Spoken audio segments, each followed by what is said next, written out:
What's up, everybody? It's your boy Orlando, aka King Smitty, and welcome to my first segment ever of Masked Up Market Monday. You see with the shirt, is it Monday yet? It is finally Monday. And so what I'm going to do with this is I'm going to kind of go over what's going on with the market from my perspective, how it's affecting my portfolio, and what I'm going to do moving forward as far as my picks. So stay tuned and let's get into this. We're gonna have some Are you fun. trading yet? It's time to get in the game.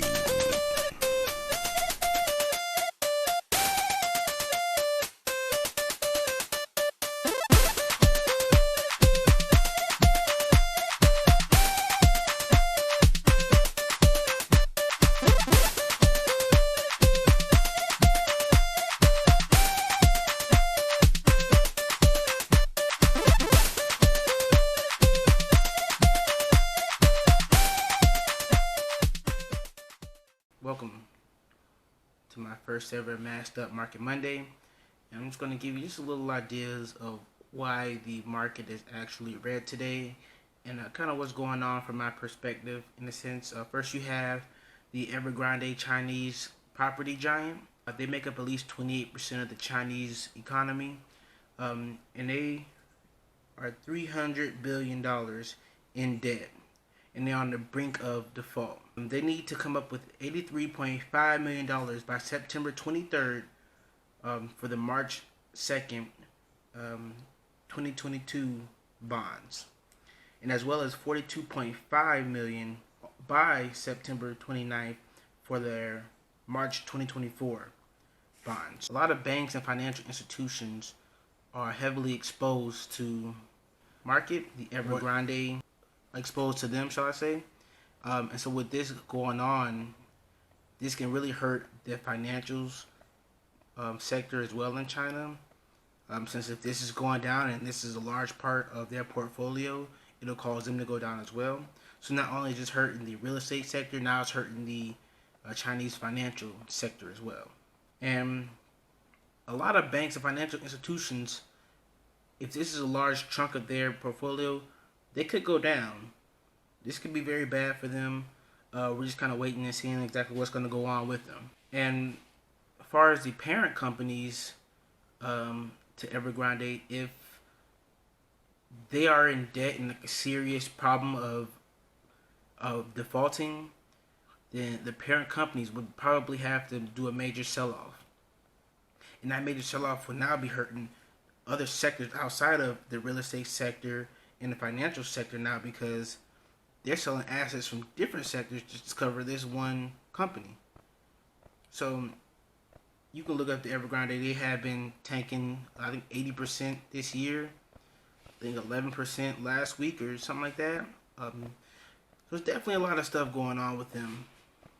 Next, you have the Fed's taper talk. I know there's the Federal Open Market Committee is meeting on September 22nd and September 23rd, just to discuss the possibility of removing the accommodations that have been set up since the beginning of COVID. Feds have been buying up to $80 billion of treasuries and $40 billion of mortgage-backed securities since June 2020. And that's just because they've been trying to prop up the market and hold it up to be steady. So, cause I know interest rates were rising up, unemployment was rising up at one point. It's now that everything is kind of like almost flatlining / declining a little bit. There's talks now: is it time to stop?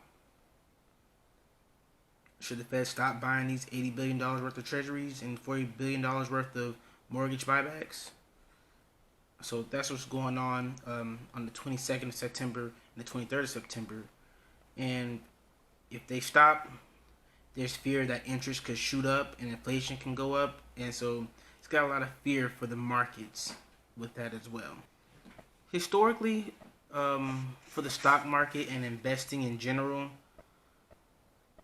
it's the worst month.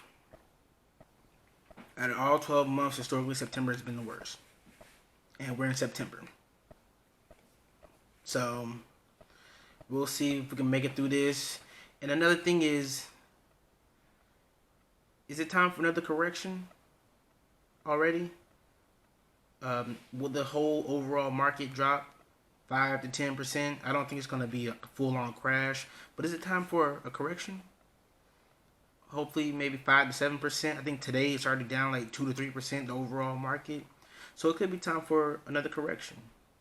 We'll see. You can see my portfolio is kind of bleeding. I'm losing a lot of money today. Still up on the year, thank God, but it's a little bloody start off to the week for me. Thus the red mask once again. And if you still rock with me, please take the time to like and subscribe. I really appreciate all the love. But going forward, what I'm gonna do with my portfolio, I'm really sitting in cash right now, just to see if the market's gonna continue to drop throughout this week, and if it continues to drop or if it starts to accumulate just a little bit, I am going to buy some more shares of Digital Turbine, ticker symbol APPS, or NIO, which is NIO, which is an electric vehicle company in China. I expect them to do great over the next 5 to 10 years, especially with the whole electric vehicle and clean energy market. I expect NIO to shoot up in the next couple of years, so might as well continue to average my price down with them or Digital Turbine. Like I said, APPS, and they're responsible for putting the apps on your phone when you first buy them. So I don't see that company going anywhere. They can reinvest their profits, both companies, and everybody's buying phones all the time. Everybody getting a new phone. I need a new phone right now, so might as well give me some money off of the stocks as well with it. So that's what I'm gonna do right now. Like I said, NIO apps, and just sit in cash for a little bit and gain my buy power. So if it is a correction, when those prices are low, I'm getting it. But that's me. Shout out to everybody who's stuck with me through the end for my first Masked Up Market Monday. Masked Up. Are you trading yet? It's time to get in the game.